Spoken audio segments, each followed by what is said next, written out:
and welcome back to episode 16 with Gal Who Cares with Isha, Simran, and Ria. So today we have a very special guest with us, and it is actually Karum Aujla, not Karum Aujla, the boxer. Where are you from? From Derby. From Derby. Yeah. I don't know why I thought Birmingham.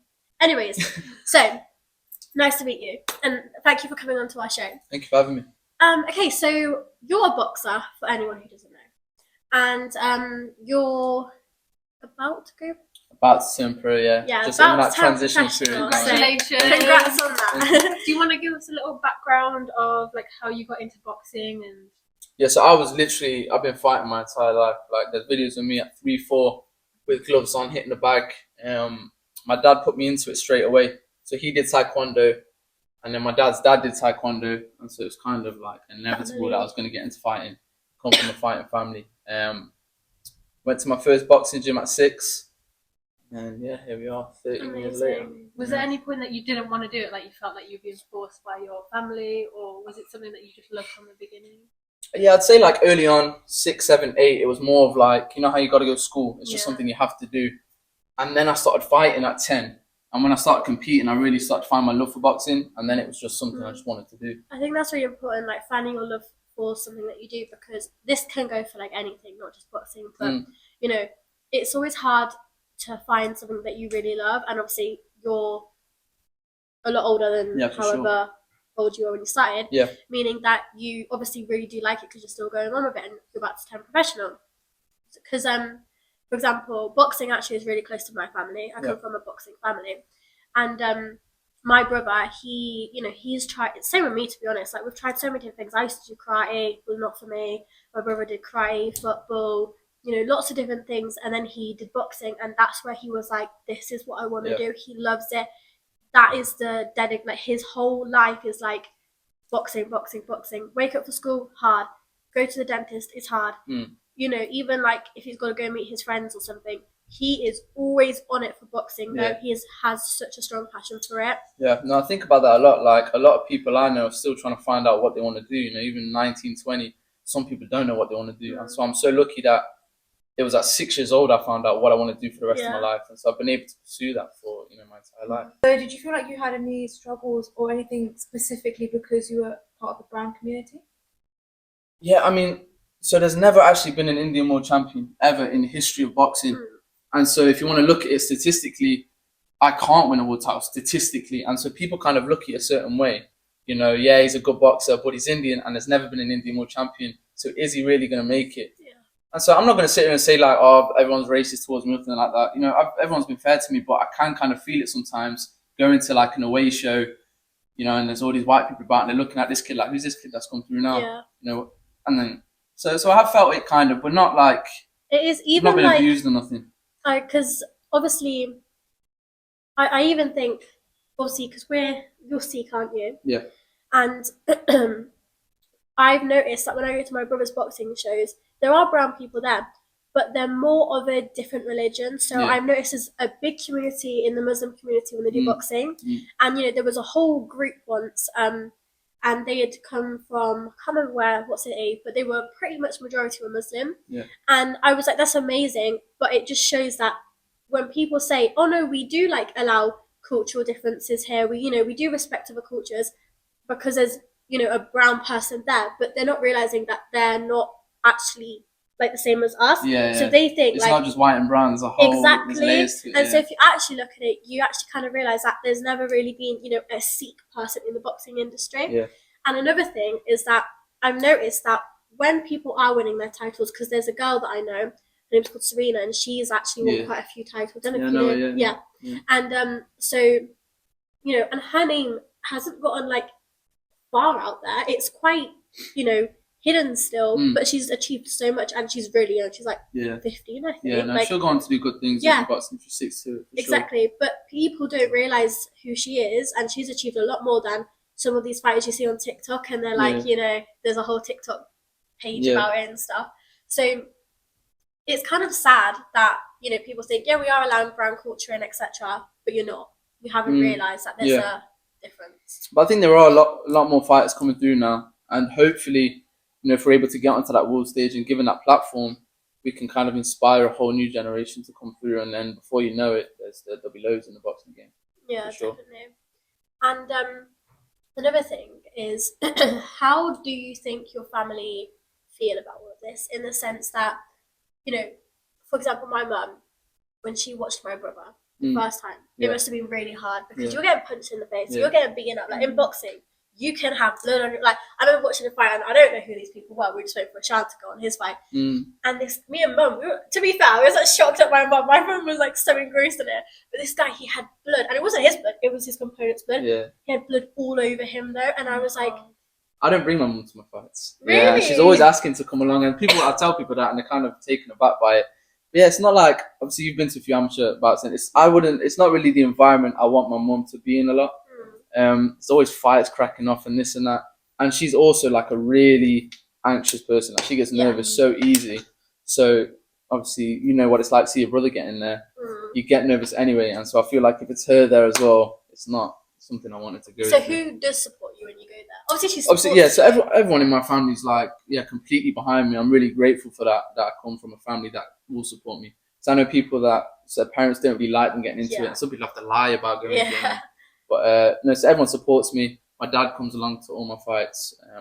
It's good having my dad in my corner because he understands what I'm going through. He's been there, done it himself. Yeah. So I think that's the best thing, having like a parent that knows exactly what they're doing. Yeah. So if I'm going through anything, I can speak to him about it, and it just helps. Yeah. Definitely. Has your family always been supportive? Have you had any sort of like comments or anything? Because obviously, like you haven't gone down the traditional route of being a doctor or a dentist. Yeah. Like it is kind of quite different. So has anyone ever said anything? For the most part, it's been okay. But obviously, now that I'm turning pro, and so I'm not working or anything, I'm not pursuing a career in education at all. I've put all my eggs into this basket. So everyone's okay with it. I think my granddad said a few things like, just have that there just in case as like a backup. Obviously, they're just looking out for me. They want me to be safe. I've even said that to my brother. I can't lie. I've said like. No, because it's actually bad advice to just say to someone, put all your eggs in one basket and just pursue it. So I'd never expect them to say that to me. But at the same time, I realise if I want to be successful in this and I want to be great, if you want it, you've got to get it. I have to do this, Yeah, definitely. If you really, really want it, you have to go grab it. But obviously, you just got to look at it in the sense that there's not one kid in that boxing gym. There's, a lot, and it's all of you compete for the same thing, etc. So it's going to be really tough and challenging. One thing I really wanted to ask you is the difference between fighting for a good reason, etc., and fighting, because you're on the streets. Because there's a lot of people who go into boxing, and obviously I know a lot of boxing clubs, they tend to kick you out now if they've found out that you've been involved in a fight or something on the street. Yeah. But what does boxing really mean to you? Because obviously, have you ever used boxing in a street fight because you've thought, I do boxing, I'm so cool? Here's the thing, I don't get into fights. Yeah. And I think some people are surprised because I'm a fighter, so they think, oh, well, why don't you use it in the street setting? I don't need to. I feel like because I can fight and I know I'm a good fighter, I don't feel the need to prove myself on the street. And to be fair, I'd say that for most fighters, if you look at a fighter and he's a good fighter, he doesn't really get into street fights. If something happens and he needs to sort something out, he can sort it out. But we don't go seeking fights. Yeah. And I feel like a lot of people will go out seeking fights, especially at my age, 18, 19. They have this thing inside them and like, I need to get into a scrap. I go into the gym and I fight every day, so I don't need to go out into the street. And boxing is about discipline. 100%. That's the thing. I think if you take a kid from the street, you put him into a gym, he'll leave that life behind because it teaches you discipline, respect. And I know a lot of good coaches. Every coach that I've trained with, so I've trained with a few, they're all against that. There's a movement, knives down, gloves on, or something like that. It's a big boxing movement about getting kids off the street and into boxing. Because it saved a lot of boxers' lives. If you look at like Mike Tyson and people like that, God knows where they would have been without boxing. And you might have noticed this, I've noticed this, but a lot of you might think that you don't have what it takes to be a boxer. You're too shy, etc. But most boxers actually have come from being really shy, or we have seen girls who have been bullied, like really properly bullied. They've gone to boxing not so they can beat up the bully, but just to get their anger out. It just helps them, and they become like really good at what they do now. Yeah. And I think a lot of boxers, I don't know if you have a story, but a lot of boxers do tend to, you know, come from a background where they've been through quite a tough time as well. Yeah. For me, obviously, I was just like literally born into Yeah. it. But yeah, I know a lot of guys who've going through tough times. I have a mate of mine who's at the boxing gym and used to get into a lot of fights. Yeah. And so his mum just said, "Why don't you go down to the boxing gym?" I think she was actually against him boxing at first, but then if you're gonna fight anyway, you may as well concentrate that anger into the gym. And it changes these kids, man. It gives them something to chase, you know. So obviously you've been boxing your entire life. Mm. So what kind of struggles have you had along the way? What would you say that your toughest sacrifice was? Like challenges. My toughest sacrifice. I mean, you've literally got to leave your whole childhood behind. You can't have a normal childhood, especially when you start at 6 years old. Your entire childhood, it has to be devoted to boxing. So you have to miss out on parties. I've had to miss out on family weddings, on birthdays, and yeah, of course, it's been tough for me. I think boxing is the toughest sport in the world. It's a lonely road, a long, lonely road, and you have to make time, but you have to disallow time for friends and this and that, and just fully focus on boxing. So I'd say my biggest struggle is probably right now, you know, because as soon as I got to 18, I started to notice all these distractions, partying and this and that. And as a kid, I always thought it'd be easy. Like I'm not that kind of person anyway. It'll be fine. But then you kind of get to 18 and 19, and you realize it is a lot tougher than you thought. So just kind of missing out on everything now. Like my friends always going out and have to miss out, and I'm seeing it on my phone the next morning. They had a good time.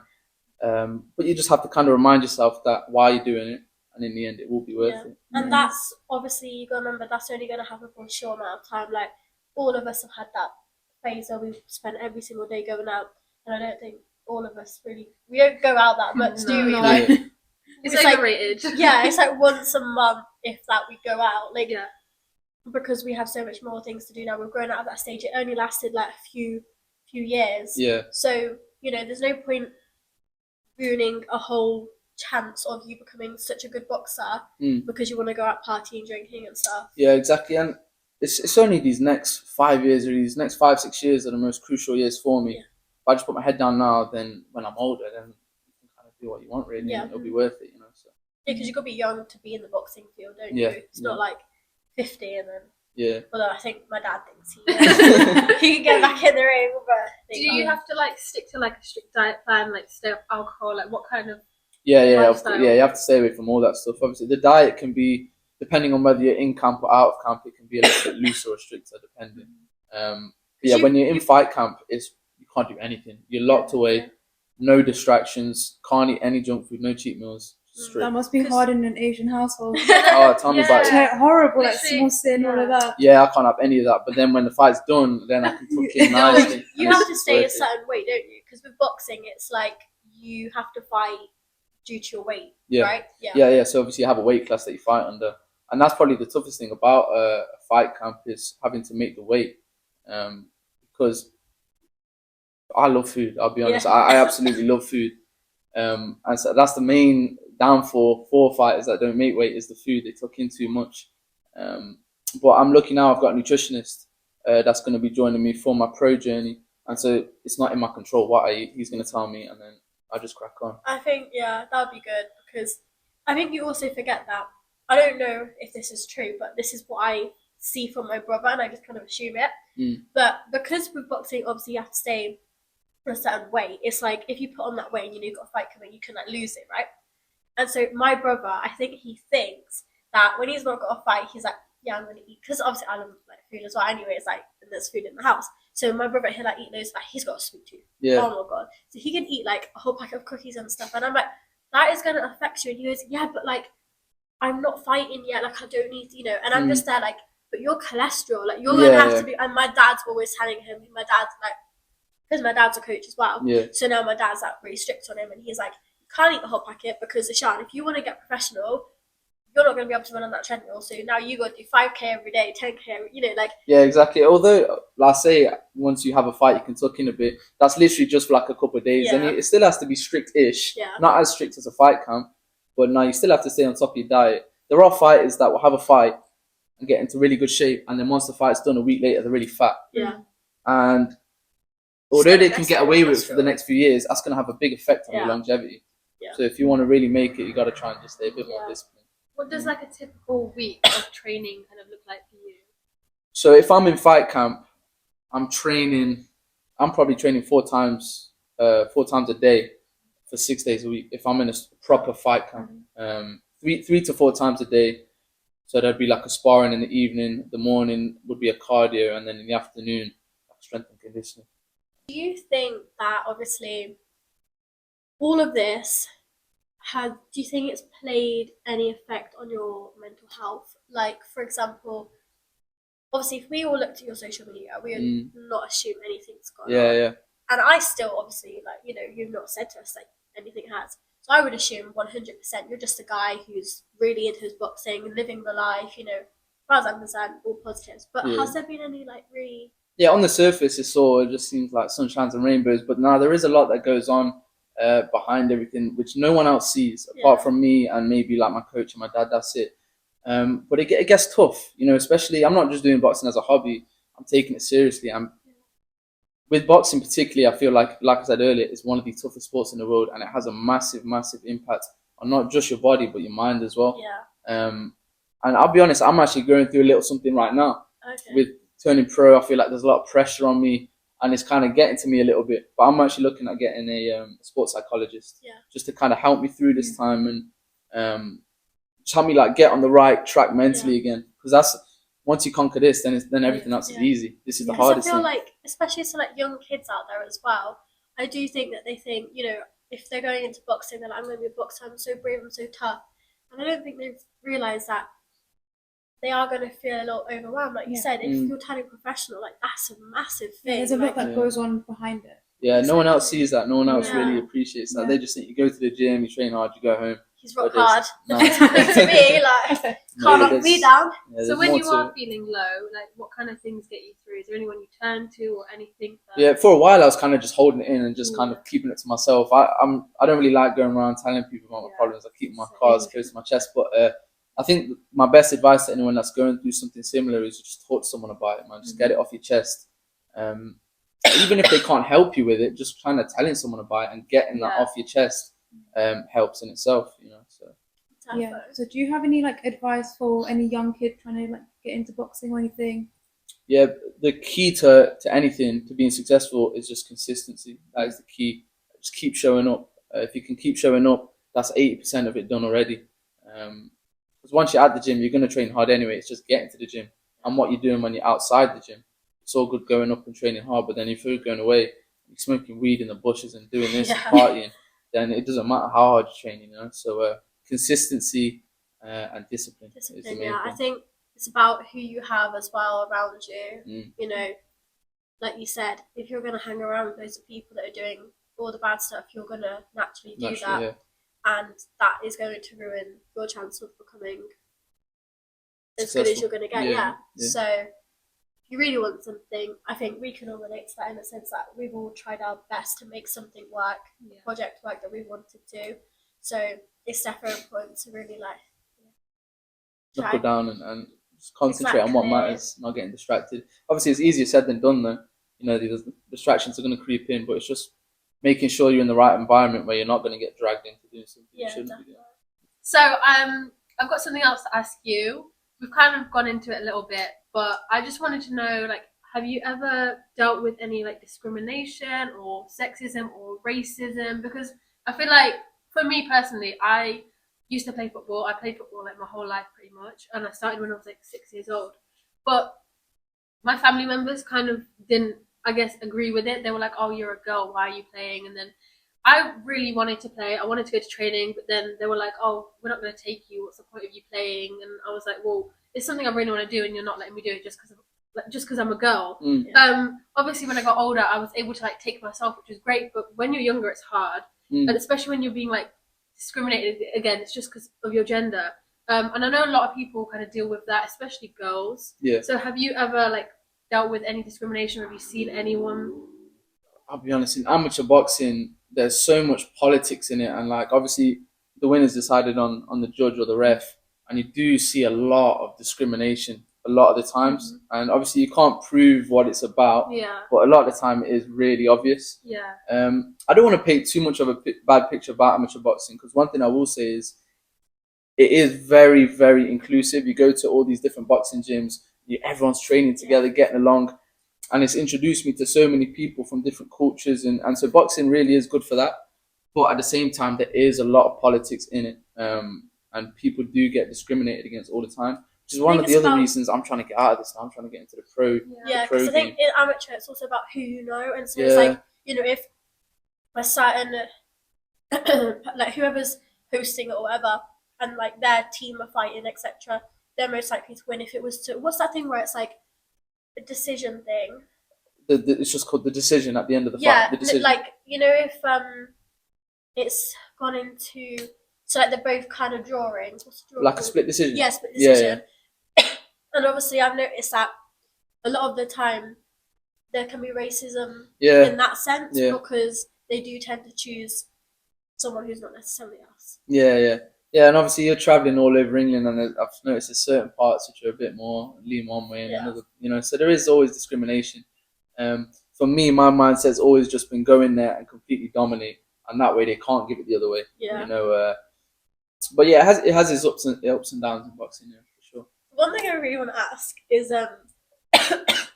definitely not asking this because of my brother, but so obviously being a boxer means, like, you know, you go to the gym, you know, you look after yourself, and I've noticed this with my brother, like, since he's been boxing and stuff, he's very more like, you know, proud of how he looks and stuff like that. Yeah, because he's getting older. Like, well done, Ishan. I'm very proud of you. But because he's getting older, like, obviously he's noticing, you know, who he likes, etc. Have you ever thought to yourself at some point, like, did you ever go through a time where you were just kind of like, yeah, I'm a boxer, I can get all the girls, this and that? No, I mean, there is a certain confidence that comes with boxing. Yeah. But to be honest, this is advice to your brother. Stay away from the distraction, because there are going to be a lot that come with boxing. Yeah. And obviously, I'm sure he's in shape and whatnot. Just manage it well. That would be my advice to him, because I'm not really that kind of guy. I'll be honest. I've always been quite had my head on my shoulders. Yeah. And I've never really got. It's creeping in a little bit now, but I have to check myself sometimes. But I've always been quite disciplined with that. But no, it is good to be confident as well. Yeah. Like, don't look down on him for it. You need a certain level of arrogance if you want to do well. Yeah. Don't go around there and being all like, yeah, I'm better than you and this and that. Oh yeah. You can 100%. keep it inside. Yeah. Like when I go to a boxing fight, I believe I'm better than everyone there. Yeah. But I have to believe that. But I don't go around saying that to everyone. What do you think of the people that, you know, when you see, I don't know if you have seen this, but I've seen this. You'll see a few people, and especially I have to say it, but especially some of the Asians, I've noticed that they bring like a whole crowd, and that's really great. Like, you've got support, but for an amateur, like, this would be like for a skills bout. You guys might not know what a skills bout is, but a skills bout is basically, what is a skills bout? There's no winner or loser. It's just like a practice, gets them. Yeah. You know, and you know, I've seen people, and they make their child. It's amazing that you're congratulating, you know, but they make their child. I'll tell you what, a lot of people box for the hype, for the clout. A lot of people box for the clout. Like, have you heard of white collar boxing? No. So it's not amateur and it's not pro. It's kind of, you just go in there and do a fight. That is the definition of for the hype. And a lot of people do it for that, but there are not the people that will make it to the end, because when times get tough and they start to struggle, then they walk away because they've not got that desire to be special. They just want to look good on Instagram and stuff. You do get a lot of that, but eventually those people get found out. So that's one thing you need to remember, is like what you say. We say this on all our podcasts, to be honest. What you see on social media is not necessarily what the truth is, because obviously, you know, someone can post that they've done this, they've fought this, etc. But you know, like, really look into it and see what it is, because, you know, there are people out there who are really trying hard to get to where they are, and some people who literally do things just for social media. They have. And if you're doing something for the clout, I'll be honest, boxing's the worst thing to do, because you're getting in there and you're getting hit in the face. Yeah. And so when you're fighting, it might be right and you look good, but eventually you're going to get in there with someone who doesn't care about the hype. He's been training in bloody mountains of Dagestan. Have you ever had like massive injuries? Not like from a fight, but I've had just like wear and tear from training. I'm just coming out of a big injury now. I had a tendonitis in my knee. It's not like really severe, but it put me out of boxing for like 3-4 months from August till Jan. I just went back in Jan now. And that was kind of like I was in a bad place then as well because this thing I've been doing my entire life. I'd been boxing from 6 to 18 non-stop. I didn't take breaks apart. If it was a holiday, like 2-week holiday was the most I took off. And now all of a sudden I'm taking 3 months off for an injury. It was tough. But that's my biggest injury. Then you get little ones here and there. Yeah. But, So where are you hoping to see yourself in the next 5 years? Like, what are your goals? the next 5 years, so what will I be? I'll be 24, going on 25. I'll be contesting for world titles at 25, I believe. These next couple of years, I'm going to use just to kind of get a bit more experience, get comfortable as a pro. And then 23, I'm looking at signing with someone big. I think I'll be with someone. And then we'll be going for world titles and yeah, competing on that world level. And I think final question is, if you could tell your younger self anything, what would it be? Some sort of advice? I'd probably say believe in yourself, believe you can get to the very top of the mountain, and don't let anyone tell you otherwise, and stay away from the distractions. There'll come a time where distractions will start to creep in. You've got to stay focused. To all those little, boxers out there, stay away from distractions, stay focused. Yeah. Don't eat all those packs of cookies. No. Save me some. And yeah, thank you for watching our episode 16, and we are so happy that Karum has come down. Thank you so for having much. me on. Thank you. Appreciate it. And we'll see you guys in our next episode. Bye.